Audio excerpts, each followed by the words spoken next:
evil terror video. That's what Israel is calling the latest footage released by Hamas.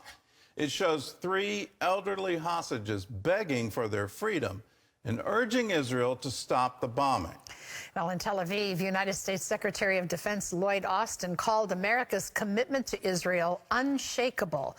And this commitment includes a new international force to counter Iranian-backed forces in the region. CBN Middle East correspondent Julie Stahl reports. Hamas released a video of 3 of the older male hostages pleading with Israel to obtain their release.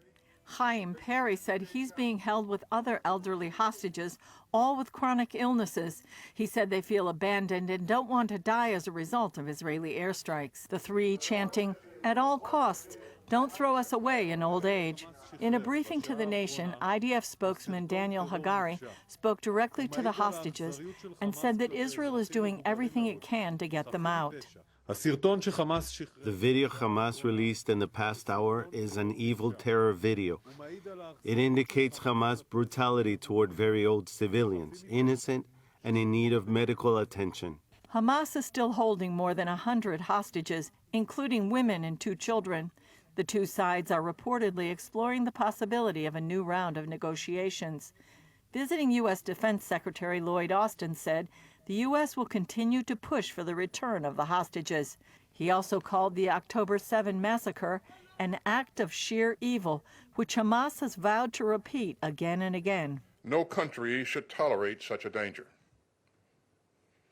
And Israel has every right to defend itself against a fanatical terrorist group whose stated purpose is to murder Jews and eradicate the Jewish state.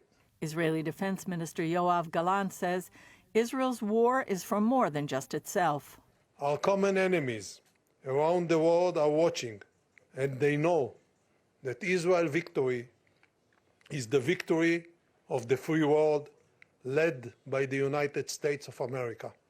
While the U.S. has been privately pressuring Israel to begin scaling down operations in Gaza, in a public meeting with Prime Minister Netanyahu, Austin expressed unwavering U.S. support for Israel in its battle against Hamas. Our commitment to Israel is unshakable.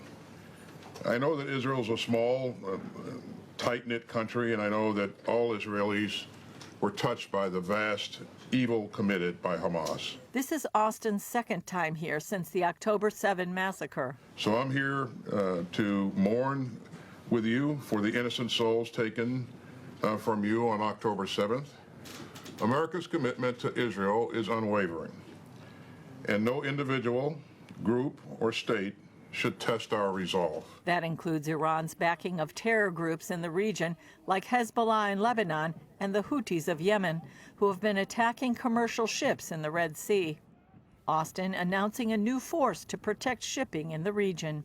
So in the Red Sea, we're leading a multinational maritime task force to uphold the bedrock principle of freedom of navigation. Israeli Prime Minister Benjamin Netanyahu thanked Austin for U.S. support and pointed the finger at Iran.